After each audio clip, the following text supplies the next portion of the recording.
देवर्षि नारद जी भगवान शंकर के दर्शन करने कैलाश गए, तो जब महापुरुषों का मिलन होता है तो गूढ़ चर्चा होती है। भगवान शिव ने नारद जी से कहा, क्या सुनना चाहते हो? बोले, प्रभु आज जो जिस आनंद में आप मगन हो सुनाओ।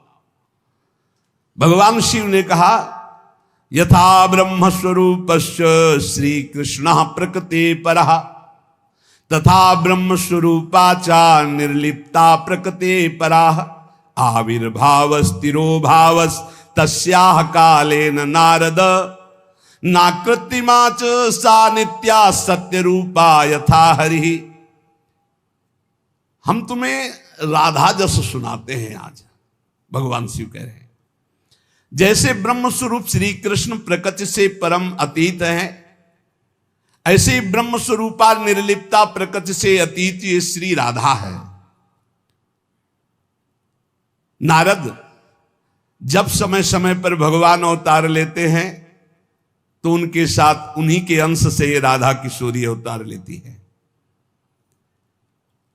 हरि नित्य है, सत्य स्वरूपा है, तो ये राधा रासेश्वरी रम्या रामाच परमात्मनः रासोद्भवा कृष्ण कांता कृष्ण वक्षा स्थल स्थिता कृष्ण प्राणाधिदेवी च महाविष्णु प्रसूरपि सर्वाद्या विष्णु माया च सत्या नित्या सनातनी ब्रह्मस्वरूपा परमा निर्लिप्ता निर्गुणा परा।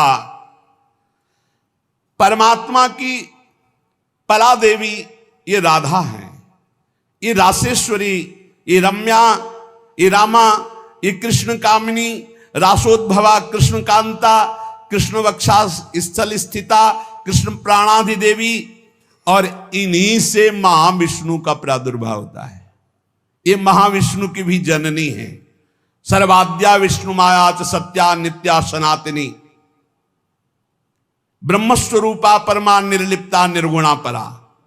ये ब्रह्म स्वरूप है, परम निर्लिप्त हैं, निर्लेप हैं, कोई भी प्राकृत गुण इनका स्पर्श नहीं कर सकता। ये परा है, ये वेदातीत तत्व है।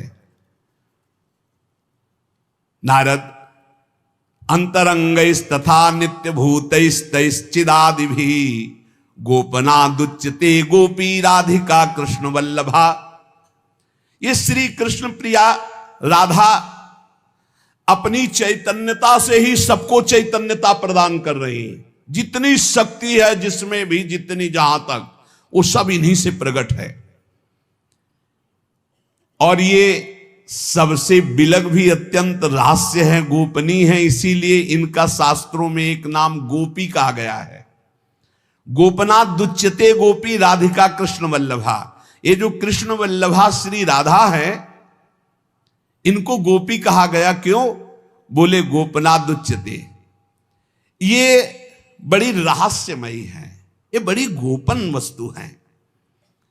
श्री कृष्ण आराधना में जब कोई तन्मय होता है तब कृपा करके इस गोपन को खोलते, तब उसके हृदय में रहस्य जागृत होता है। ये श्री कृष्णमयी परा देवता है। देवी कृष्णमयी प्रोक्ता राधिका पर देवता सर्वलक्ष्मी स्वरूपा सा कृष्णाह्लाद स्वरूपिणी तथा सा प्रोच्यते विप्र ह्रादिनीति मनीषि भी तत्कला कोटि कोट्यंसा दुर्गाद्या त्रिगुणात्मिका सातु साक्षान् महालक्ष्मी कृष्णो नारायण प्रभु नैतयोर विद्यते भेदा स्वल्पोपि मुनि सत्तमो इयम दुर्गा हरिरुद्रः कृष्णः शक्र इयम सची सावित्रीयम हरिर्ब्रह्मा धूमोर्णासौ यमो हरि बहुना किम मुनि श्रेष्ठ बिना ताभ्याम न किंचन चिद चिद लक्षणम सर्वम राधा कृष्णमयम जगत इत्थम सर्वम तयोरेवो विभूतिम विद्य नारद ना शक्यते मया वक्तुम वर्ष कोटि सतैरपि। हे नारद जी, ये श्री कृष्णमयी श्री राधा परा देवता हैं, संपूर्ण लक्ष्मी इन्हीं के अंश से प्रकट है। ये श्री कृष्ण का मूर्तिमान आह्लाद है, मनीषी जन इन्हें आह्लादिनी कहते हैं। ये जो दुर्गादि शक्तियां हैं, तत्कला कोटि कोट्यंसा दुर्गाद्यस त्रिगुणात्मिका। श्री राधा किशोरी के करोड़वें अंश के भी करोड़वें अंश से इनकी जितनी शक्तियां। ये कौन बोल रहा है? भगवान शिव बोल रहे हैं। किससे? देवर्षि नारद जी से। कहां? कैलाश में। तो भगवान नहीं जानते क्या? शिव जी दुर्गा जी को नहीं जानते? जैसे लोग कह लें तो तुम भी तो देवी का, बोले तुम भी तो देवी का कहते हो कि करोड़वें अंश। हम थोड़ी कहते महादेव, इसमें लिखा है महादेव वाच। महादेव बोल रहे हैं तो दुर्गा कौन है? महादेव की अर्धांगिनी, आधे अंग से प्रकट हुई वही देवी शक्ति है। क्या वो कह रहे हैं? तत्कला कोटि कोट्यंसा दुर्गाद्यास त्रिगुणात्मिका। दुर्गादि जितनी त्रिगुणात्मिका शक्ति है, तत्कला कोटि कोट्यंसा करोड़वें अंश के करोड़वें अंश से हैं। सातु साक्षान महालक्ष्मी कृष्णो नारायण प्रभु। श्री राधा के अंश से महालक्ष्मी और श्री कृष्ण के अंश से नारायण। मुनि श्रेष्ठ, थोड़ा भी भेद मत समझना हमारी बात में। श्री राधा के ही अंश से दुर्गा है तो श्री कृष्ण के अंश से मैं रुद्र हूं। श्री कृष्ण जब अपने अंश से इंद्र को प्रकट करते हैं तो सची के रूप में इन्हीं के अंश से, राधा के अंश से देवी सची प्रकट होती।